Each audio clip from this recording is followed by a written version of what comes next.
Each year, the United States Agency for Global Media honors excellence in journalism with an award named after founding chairman David Burke.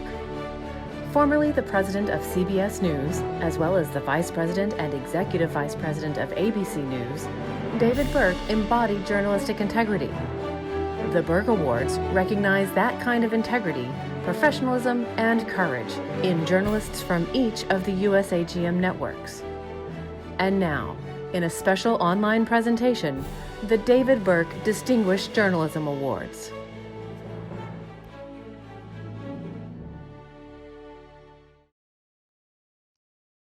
Hello, and welcome to the U.S. Agency for Global Media's 19th Annual David Burke Distinguished Journalism Awards ceremony. My name is Michael Pack, and I'm the Chief Executive Officer of USAGM. It's a great honor to open this ceremony, which celebrates the best journalism of our 5 broadcasting networks: The Voice of America, Radio Free Europe, Radio Liberty, Radio Free Asia, the Office of Cuba Broadcasting, and the Middle East Broadcasting Networks. For those who are new to USAGM, we are the federal agency that oversees all civilian U.S. international broadcasting.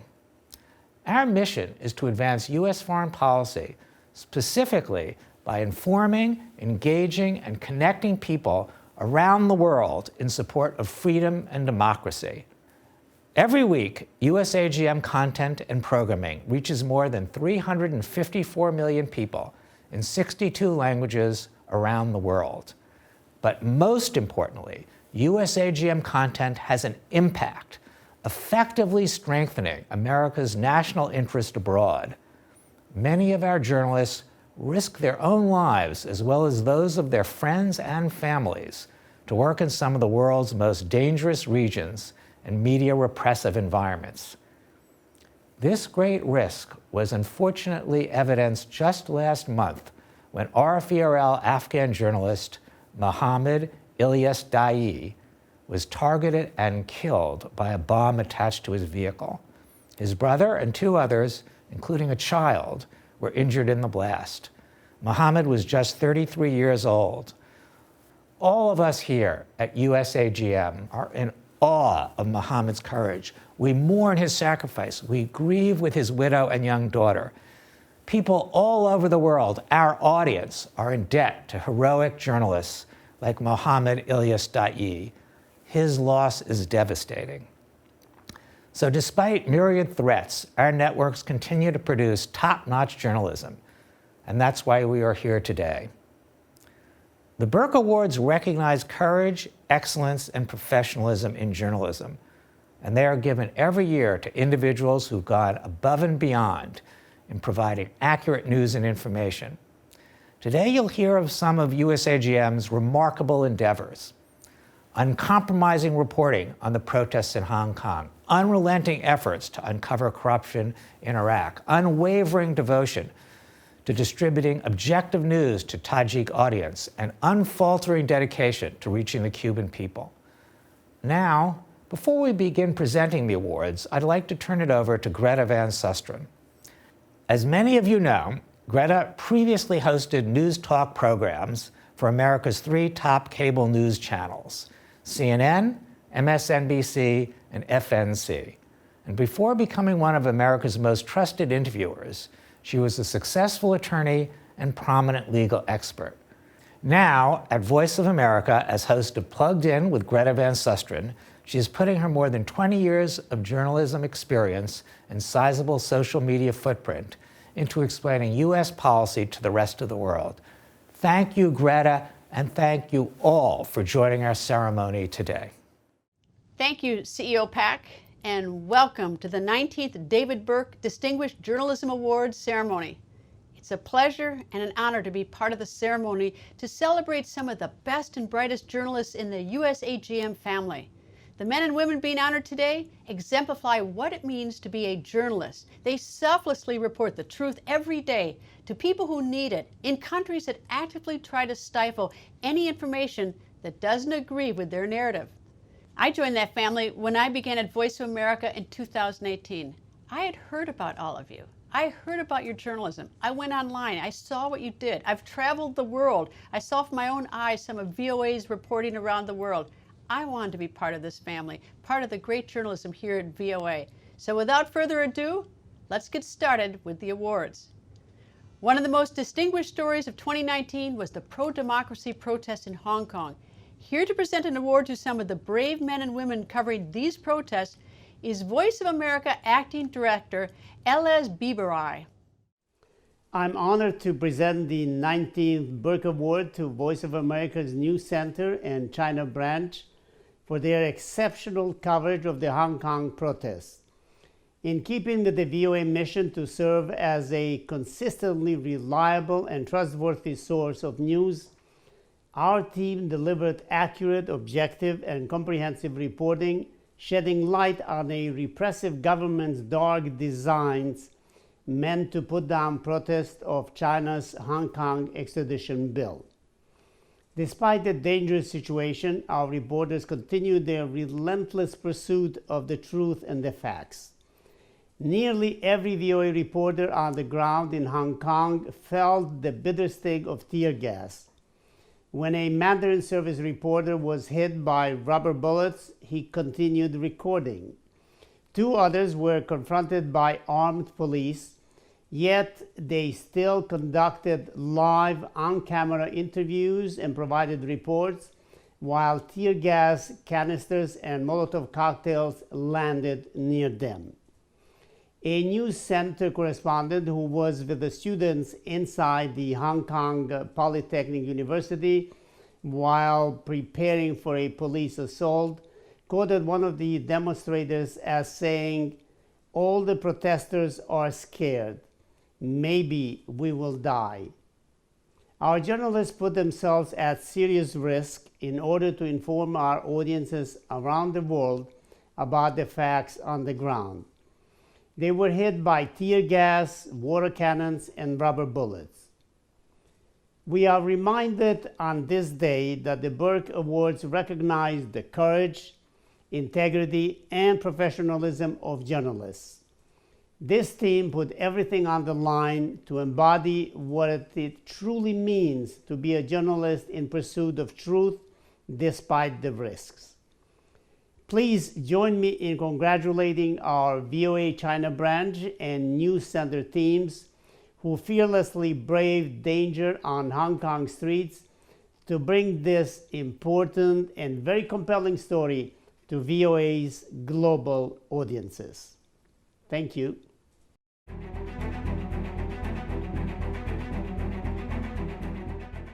When millions of protesters took to the streets in Hong Kong to protest a proposed extradition treaty with mainland China, Voice of America recognized that covering that paralyzing event was part of its mandate to bring honest, objective reporting to people in places like China who cannot get the truth from their own national media. It also represented an opportunity for an unprecedented collaboration between the VOA News Center and the VOA China branch. Reporters from Washington, Seoul, Bangkok, and elsewhere joined a Mandarin language service team already in place in Hong Kong. Together, these brave men and women showed the world what was happening on the streets and gave voice to the protesters to explain their motivations to audiences who otherwise heard only state-approved propaganda. Reporters and videographers waded daily into the increasingly violent demonstrations. Riot police frequently resorted to tear gas, rubber bullets, and water cannons to disperse the protesters. And VOA journalists often found themselves caught up in the crossfire. VOA reporters captured what it was like behind the protesters' barricades and risked exposure to tear gas, police bullets, and explosive devices to capture the dramatic video scenes that drove the network's reports. The result is a complete package of reporting from Voice of America's News Center and China branch that provides a compelling portrait of a community in crisis, with nothing less at stake than freedom itself. For their selfless reporting and courage in the face of danger, the Hong Kong team from the News Center and the China branch are this year's VOA David Burke Award winner. This award is a true testament to the bravery and the hard work of my colleagues at VOA, both in the newsroom and in the China branch. Multiple times in Hong Kong, we were faced with real, actual danger. We saw peaceful protesters. We saw protesters who were also vandalizing a subway station. We saw police come out with tear gas and guns drawn. And at every turn, my coworkers rushed towards the danger and not away from it in order to cover the story and tell the true story of what was actually happening in Hong Kong. And that was a real inspiration to me. And I'm just thrilled to be a part of this team. Thank you. It's a great honor for our Hong Kong team to be recognized for everyone's brave and devoted coverage of the Hong Kong protest for democracy in 2019. And I want to thank everyone for making it such a great team effort and unforgettable and inspirational experience. Thank you very much for the award. Thank you very much for the awards, and thanks to the Peking team and Chinese branch for inviting me to travel to Hong Kong and participate in the show. Hong Kong is a place where I was born, and I felt emotional when I saw people on the street who were willing to sacrifice their future and comfortable living style in order to stand up and fight for justice, freedom, and their core values. Although the situation became worse after our show aired, I still have hope that freedom and justice will prevail. Finally, please allow me to say in Cantonese, 非常榮幸能夠獲獎，感謝。 This award is an honor and a testament to the hard work of the team. But for me personally, the real prize was the Hong Kong assignment. I started my career in journalism in '98 when I covered the riots and demonstrations that toppled the Suharto regime in Indonesia. And to be able to return to that same kind of energy, that enthusiasm, that passion, that desperation, but also optimism for the people to have their voices heard, that was super thrilling for me. And to be able to do it with a team that's not only professional but also fun, that was the cake. The Burke Award is the icing, and we all like icing. So thank you. I'm really honored to accept this award. I couldn't survive my 2 months in Hong Kong reporting on the treacherous street, witnessing people fighting for democracy while facing tear gas, rubber bullets, chemical water cannon, pepper spray, and Molotov cocktail. Also have to produce and host a daily television show without everyone's help. Thank you, everybody. This will be our shared experience for the rest of our lives. I'm very happy to be a member of the Hong Kong team, and it's a great honor to share this award. Last year's coverage of the street protest was really challenging. We worked under the threat of the water cannons, tear gas, rubber bullets, and petrol bombs to let the whole world know the determination of Hong Kongers to fight for freedom and democracy. Greetings from beautiful Johannesburg, where I am so honored and humbled to be included in this team effort. I've spent much of my career covering conflict around the world, places like Iraq, Afghanistan, Congo. And when I think of courage, I think of the people of Hong Kong, from the teenagers to the fearless, incredible grannies who marched against incredible odds in a struggle that continues to this day. And I also think of my colleagues from VOA's China branch who taught me so much and themselves showed so much bravery, broadcasting in Mandarin in the middle of a protest in Hong Kong. I'm grateful to everybody who was involved in telling this important story, and I've learned so much from you, and I thank you all. Congratulations to my colleagues in the News Center and the China branch. The value of that work cannot be overstated. And next, we have Acting President of Radio Free Europe, Radio Liberty, Daisy Sindelar. She's here to present the award to a group of people who have had real and measurable impact. When you're a journalist working in the poorest country in Central Asia, and that country is ruled by an autocrat with nearly 3 decades in power, every year is challenging. But for RFERL's language service for Tajikistan, Radio Ozodi, 2019 took it to the next level. The year began with one kind of challenge, which was addressing concerns about the team's willingness to take on tough topics. The challenge it ended with was something completely different, something that to my mind proved that Ozodi was more than capable of delivering powerful professional journalism. And that was the challenge posed by a repressive political system that does not welcome a free press and the stories of poverty, corruption, and disinformation that it sheds light on. In 2019, Ozodi's journalists were put under surveillance, they were trolled, their family members were threatened, and they were systematically stripped of their legal right to work by having their accreditations arbitrarily revoked. All this despite a pledge from the country's own president to RFERL that he himself understood Ozodi's work was important and did not want them to leave the country.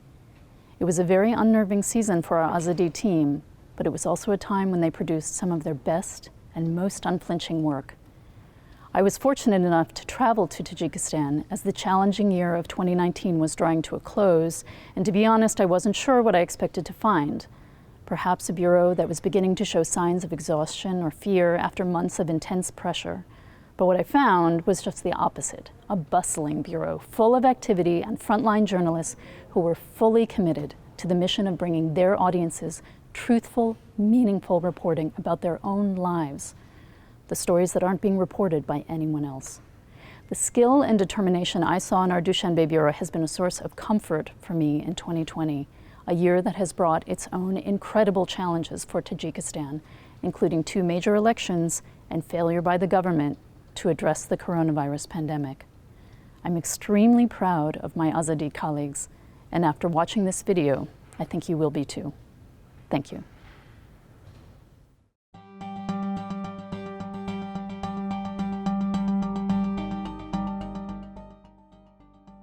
When 84 Tajik children flew from Iraq to Dushanbe, Tajikistan on April 30th, 2019, it was, in the words of the Tajik ambassador to Kuwait, the end of a long road. That journey started largely in part thanks to Radio Free Europe, Radio Liberty's Tajik service, known locally as Radio Ozodi. Ozodi first brought national attention to the subject of children orphaned by parents with links to ISIS in 2018 by reporting on a young Tajik girl named Miriam, whose parents had been killed in a bombing. The service searched endlessly for Miriam's other relatives in Tajikistan to care for her, which ultimately helped her come home. Her story, and Radio Ozodi's reporting on it, shifted public sentiment and put pressure on the government to repatriate other children in similar situations. A year later, the impact of Ozodi's reporting was demonstrated by that late-night flight.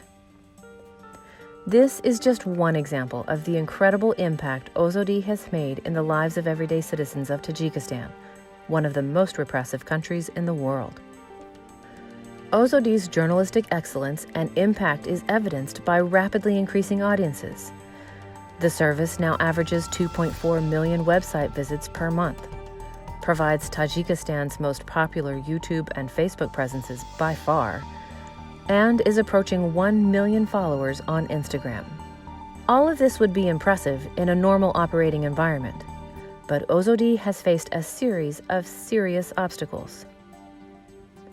In 2019, the Tajik government worked relentlessly to bar RFERL from working legally in the country by withholding accreditation from several Ozodi journalists. This blatant act of censorship drew the attention of civil society organizations and human rights watchers alike. And members of the U.S. Senate and House of Representatives sent letters to the Tajik president criticizing the restrictions on Ozodi's independent reporting. Ozodi staff members suffered other harassment and intimidation attempts as well.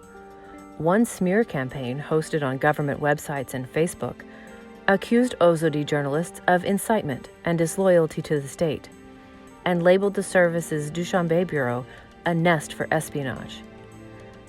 The Ministry of Foreign Affairs of Tajikistan itself accused Ozodi of promoting extremism because of its reporting on groups banned in the country. Despite this harsh environment, Ozodi persists in informing and enlightening audiences and is critical in impacting their lives in a meaningful way through public service journalism. For its impact in Tajikistan, despite these grave challenges, Radio Ozodi is this year's RFERL Burke Award winner.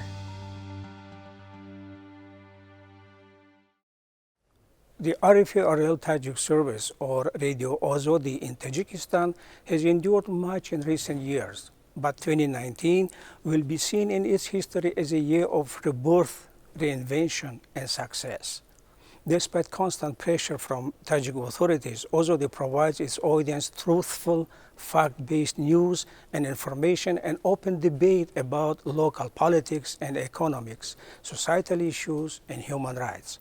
Content that people in Tajikistan cannot find anywhere else, and the content that authorities would like to keep away from the Tajik society. As great poet and thinker Rumi says, خشت در آینه دید آن زشت مرد رو بگردانید از آنو خشم کرد. He saw in the mirror that ugly man, he turned away in anger then. Also this daily news coverage, in-depth analysis, social videos and documentaries, along with investigative reporting on corruption, nepotism, torture, radicalism, as well as Tajikistan's increased economic dependence on Chinese investment, 1.5 million Tajik migrants' issues and hardship in Russia, and a lot more have attracted a large audience to Ozodi. Our social media platforms have more than 2 million subscribers, and our websites are viewed over 5 million times a month. It means that nearly every fourth person in Tajikistan is our subscriber. The growing audience increases our responsibility to always maintain the highest journalistic standards. Our reporting forced the Tajik government to acknowledge the presence of the coronavirus and severity in the pandemic in the country. Also, the journalists put themselves at risk to fact-check official figures on COVID-19 fatalities. We found new ways of reality checking the official figures through the hospitals, cemeteries, relatives of deceased. A joint investigation by the Tajik service and Swedish TV4 channel revealed the identities of those responsible for 2017 truck attack in Stockholm and their links to ISIS. The service coverage of the May 2019 Wahdat prison riot was cited by numerous major media outlets in Europe and Asia. You have already seen the impact of Ozodi's reporting about children orphaned in Iraq after the death of their ISIS parents, which sparked a campaign to repatriate and rehabilitate hundreds of orphans from Iraq and Syria. This Burke Award honors the courage and dedication of my colleagues and gives us a boost to build further on our success. On their behalf, I thank RFA and USAGM leadership for the recognition of our work. Thank you. Congratulations to everyone in the Tajik service. Their dedication and perseverance is just remarkable. We move now to the Office of Cuba Broadcasting and Acting Director and Principal Deputy Director Jeffrey Shapiro, who is here to honor one man whose work exemplifies the OCB's mission of bringing the truth to Cubans on the island and in the diaspora. Jeffrey? Thank you, Greta. It is my pleasure and honor to introduce this year's OCB Burke Award winner, Mr. Álvaro Alba. I first met Álvaro in July of 2017 when I started working at Radio and Television Marti, and I have come to learn how lucky we are to have him. His professionalism, dedication to journalistic integrity, and his work ethic are an example for all of us. Just as important, our Cuban audiences are also lucky to have Álvaro because of his relentless pursuit of the facts, his willingness to dive deep into the stories that aren't being told on the island, and his expectation for excellence. Marti audiences are able to get something that the regime has refused them for decades: the truth. Álvaro's work in 2019, as you'll see in this video, was exceptional, but it is just one of many years of exceptional work that has impacted the lives of Cubans all over the island. Let's take a look.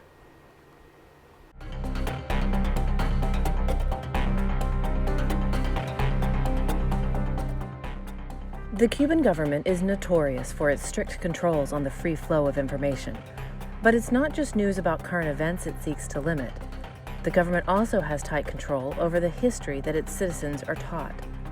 So more and more, Cubans are turning to the Martis to get the real story. And the man behind much of that successful program is Álvaro Alba. Alba is a historian by training and an experienced journalist with more than 2 decades at OCB, on all 3 platforms, radio, television, and digital. In 2019, Alba produced successful radio and television series such as Cuba, 60 Years, a series that documents the historical trajectory of the Cuban Revolution, and Angola, The Forgotten War, about Cuba's involvement in the African continent. He also coordinated special coverage of 100 Years of Communism, Failed Experiment, and Raul Castro, The Root of Succession. In November and December of 2019, while supervising Radio Marti, Alba developed the radio news series 1989, 30 Years, to celebrate the fall of the Berlin Wall. A stalwart guardian of journalism ethics and reporting standards, Alba has shielded the integrity of the editorial process by tirelessly ensuring proper context and accurate fact-checking. He has served as coordinator of special programs, an assignment editor of TV Marti, executive producer of special programs, and both managing editor and director of martinoticias.com. He is one of the original editorial staff members and has covered everything from presidential summits to grassroots revolutions and has been recognized for his excellence. In 2017, he won an Emmy for the documentary Wings of Freedom, and in 2020 was nominated again for his work Trago Amargo, the history of violent confiscation of rum properties in Cuba. For his journalistic excellence and professionalism, his tremendous accomplishments in 2019, and for guiding Marti staff to excellence, Álvaro Alba is this year's OCB Burke Award winner. It is a great honor to receive this award in recognition of the courage, professionalism, and integrity of those who work at the United States Agency for Global Media. I want to thank Mr. Jeffrey Shapiro for his support. As a student at the University of Odessa in Ukraine in the 1980s, I learned through Radio Liberty the true history and reality of country of Eastern Europe and the USSR. It was through Radio Svoboda and Russian and Ukrainian that the people behind the Iron Curtain learned the truth about the South Korean airplane shutdown over the Soviet Union, the disaster of Chernobyl, the real text of the Ribbentrop-Molotov Pact, and in the 1991, the coup d'etat against Mikhail Sergeyevich Gorbachev. Since November 1998, when I started working at Radio Marti, my commitment has been to ensure that those living under Cuba's repressive regime learn the truth of what's going on inside of Cuba and in the rest of the world. The Cuban government continues to be one of the most repressive in the Western Hemisphere. It's a society where dissident is attacked by official authority, opponents are sent to prisons, journalists are censored, arrested, their work is destroyed, and their equipment is confiscated and often also destroyed. The ongoing repression in Cuba against the San Isidro movement is just one example of the long list of arrests, harassment, and human rights violations against the Cuban citizens. The Cuban regime is listed as a media predator. Today, those who work at the Office of Cuba Broadcasting continue to disseminate the truth while facing an avalanche of disinformation from Havana, Caracas, Moscow, Beijing, or Tehran. My deepest gratitude to all my colleagues at Radio and Television Marti and martinoticias.com who constantly work to bring accurate and objective information to the Cuban people. This award is a team effort. For us, having the opportunity of telling the truth is a duty, is an honor, and a privilege. The former United States Ambassador to the United Nations, Mr. Edley Stevenson, once said to his political rivals, "If you don't stop telling lies about us, we will start telling the truth about you." That is what we do. We tell the truth. Broadcasting freedom has always been a difficult, but also an honorable task. Thank you very much. Thank you, Álvaro Alba and the Office of Cuba Broadcasting.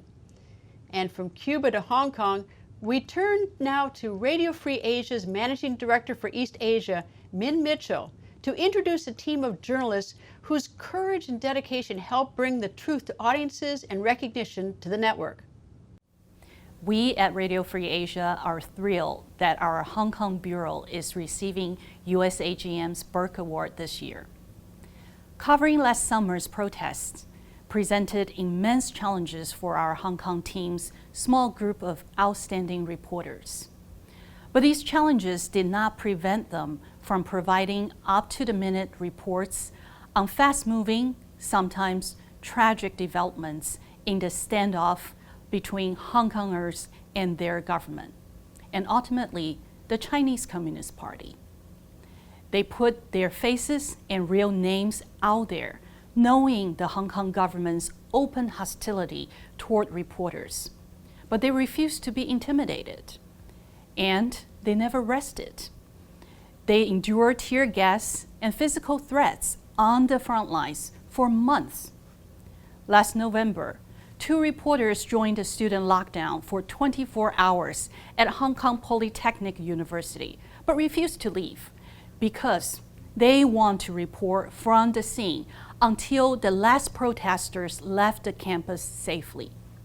They met these challenges because they knew, no matter what, that RFA's audience depend on them to get an accurate picture of what was happening.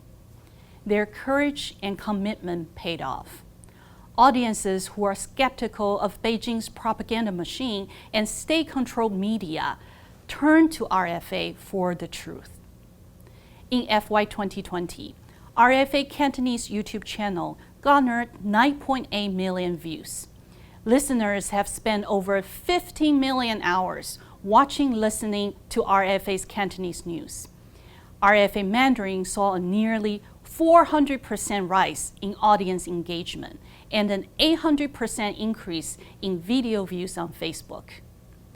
Today, as Beijing's national security law looms darkly over the fate of the city and its people, RFA Hong Kong Bureau is even more critical for our Cantonese and Mandarin-speaking audiences. All of us at RFA are enormously proud of our Burke Award winners, and we join USAGM and colleagues from the networks here today in congratulating our Hong Kong team, as well as all of this year's winners. Together, we provide a sacred service, honest and accurate information for those living in some of the world's most closed media environments.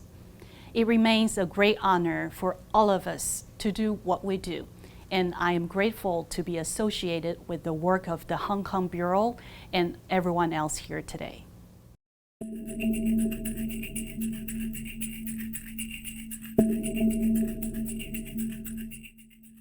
There is no doubt that the eruption of pro-democracy protests in Hong Kong in the summer months of 2019 was arguably the largest story of the year. The historic gathering of 2 million people marching against a proposed extradition treaty with Beijing captured the attention of audiences everywhere. But for those in mainland China and in Hong Kong, getting access to accurate reporting on the protests was often hampered by the Chinese and Hong Kong governments. Radio Free Asia's Hong Kong Bureau team became a go-to source for fresh, uncensored perspectives and objective, timely reporting for Mandarin and Cantonese-speaking audiences in mainland China and the territories. Their in-depth, risky, on-the-ground coverage ran counter to the Chinese Communist Party narratives. It would not have been possible without the incredible bravery and commitment of the small, roughly dozen-member team of Radio Free Asia's Hong Kong Bureau. RFA's staff consistently entered the fray in order to help audiences understand developments firsthand, including the bloody aftermath of July's protests in the Yuen Long area with a 6-hour live video broadcast. This was the first time that both the Cantonese and Mandarin services ran a live broadcast on Facebook, Twitter, and YouTube simultaneously. On July 18th, RFA reporters broke an exclusive story that more than a dozen anti-extradition protesters who broke into Hong Kong's Legislative Council had fled to Taiwan to seek political asylum. The story was picked up immediately by almost all mainstream media outlets in Taiwan and Hong Kong, triggering responses from the Taiwanese president and a spokesperson from China's Ministry of Foreign Affairs. Bringing the truth to its audiences came at great risk, however. RFA reporters found themselves in the path of tear gas, pepper spray, and rubber bullets. Usually, this was a matter of getting caught in the crossfire. However, in one case, police fired rubber bullets and tear gas indiscriminately at journalists. Several RFA journalists suffered both physical and psychological injuries. Audiences flocked to RFA's coverage. A video of an intense confrontation between protesters and law enforcement in front of the police headquarters gained over 1.2 million views on Facebook alone. Live streams of the protest remain among the Cantonese service's most watched videos on its YouTube to date.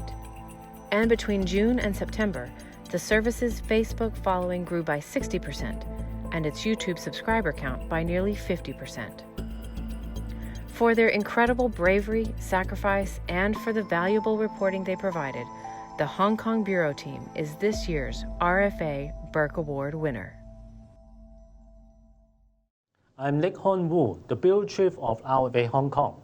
It's a great honor for us to receive this award, and my gratitude goes to USAGM to recognizing our work.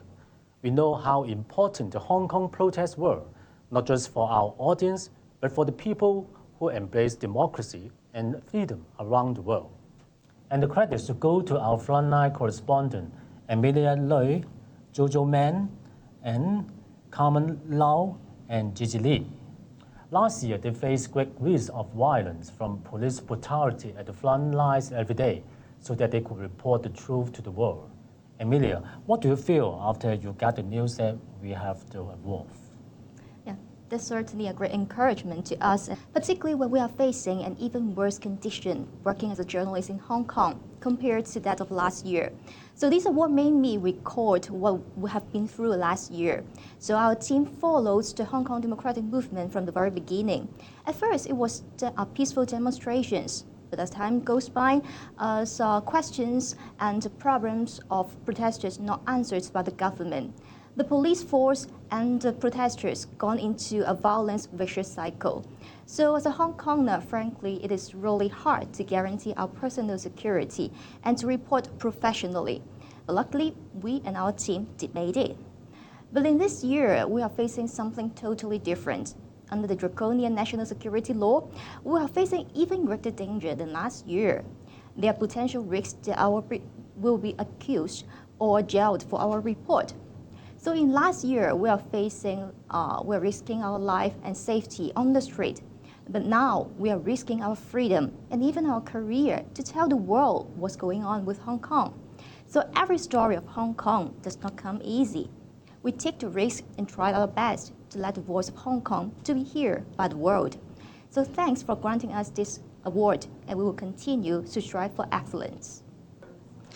I'm Jojo Maan. In the past year, I was on the front line of plenty of demonstrations in Hong Kong.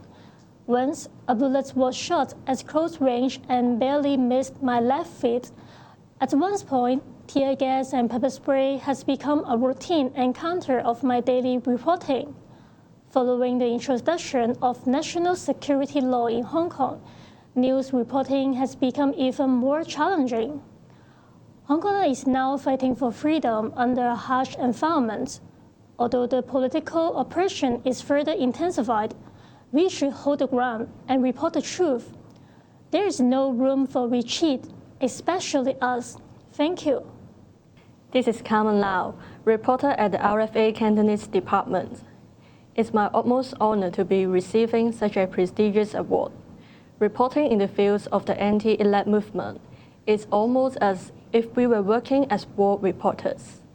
However, despite our role as reporters, we still found ourselves falling victim to police brutality, almost as much as that the protester had tear gas, pepper spray, water cannon, the list goes on. As time passes, it has become the new norm, not just for us, but also to other Hong Kongers as well. But we shall not back down from our duties. In the future, we will continue to strike out reporters, stand on the front line and report the truth and truths only. Hi, I'm Gigi Lee. I'm a reporter of RFA. As a member of this professional team, I'm very proud to receive this award. It's an honor because we know how important and big last year's demonstration in Hong Kong were, not just for our audiences, but for the history of this city and those who call it home. My most struggling reporting task was the warfare between the police and the protesters when the Hong Kong Polytechnic University was under siege by Hong Kong security forces last November.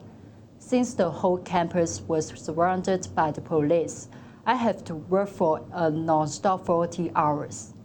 As the tensions continues in Hong Kong, and every day there is a new development that affects the fate of this city and its people, we will keep going, keep getting the story without fear and favor to our audiences who rely on our reporting to know the truth, both here in Hong Kong and in the mainland.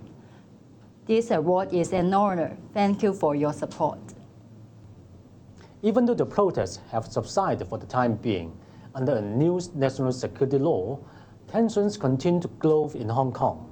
Every day, new unprecedented challenges arise, and that have great impact on the fate of this city and its people. Journalists are facing prosecution, but we will keep going and we will continue to get the story out. This is the mission of RFA. Once again, this award is a great honor for all of us. Thank you for your support. Congratulations to the RFA Hong Kong Bureau team. And last, but certainly not least, we have Omar Al-Kaki, Vice President of Programming from the Middle East Broadcasting Networks. Their investigative expose on corruption within religious circles brought swift retaliation. Let's hear more. For years, there have been whispers of corruption within both Sunni and Shia religious institutions in Iraq. However, this topic was considered so controversial that it hadn't been addressed publicly. Al-Hurra Investigates correspondent Maan Alhussein, video editor Omar Humairi, and the investigative unit lead Elrazzaz delved deeply into an examination of the suspected corruption. This investigation started with a courageous tip from Iraq that implied corruption amongst Iraqi religious leaders.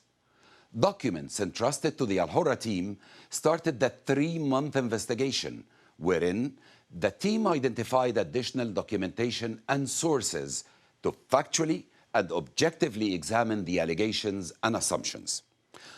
Ultimately, the team confirmed and evidenced corruption and brought this information to the forefront. The report on bribery and fraud in Iraqi religious endowments included documentation and insider interviews that had never been seen before. The reaction to the report was immediate, sparking debate throughout the country. Something that had been hidden for years was now discussed freely in the media and online. This report demonstrated the power of a free press and its role in holding people accountable for their actions, no matter their position or stature. The team went above and beyond to uphold. It is my honor to present the David Burke Award to Al-Hurra Investigates, Maan Alhussein, Omar Humairi, and Elrazzaz for their work uncovering corruption in Iraq.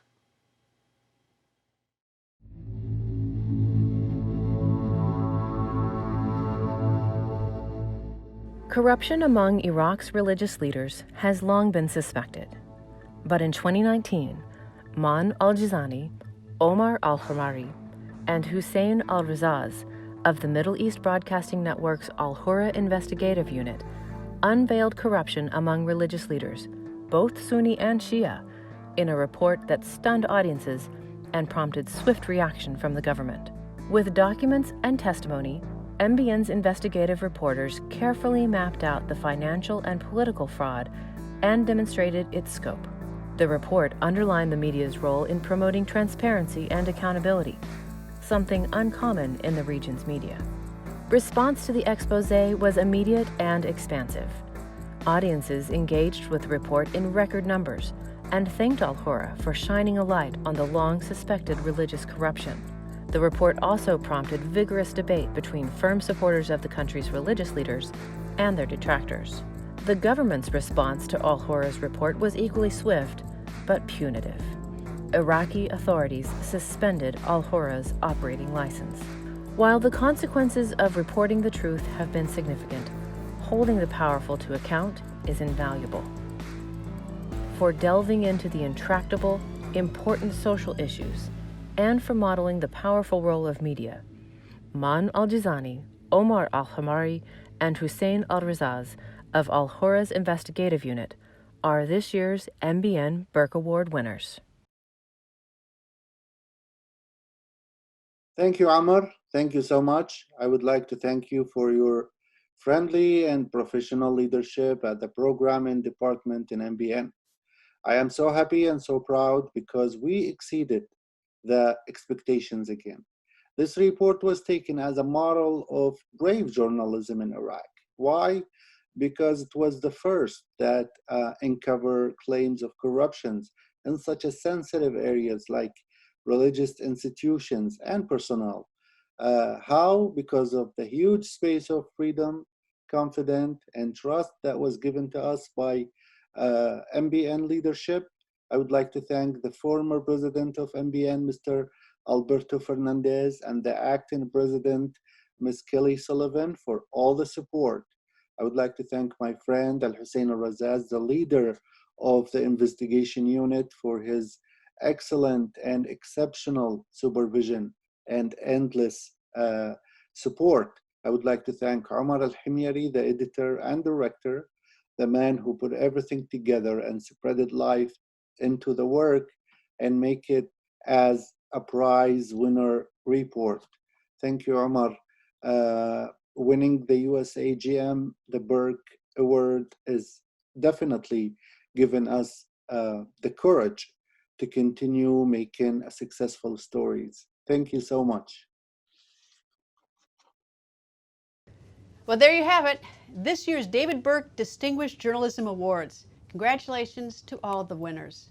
Your courage and excellence and professionalism serve your audiences and exemplify USAGM's mission to inform, engage, and connect people around the world in support of freedom and democracy.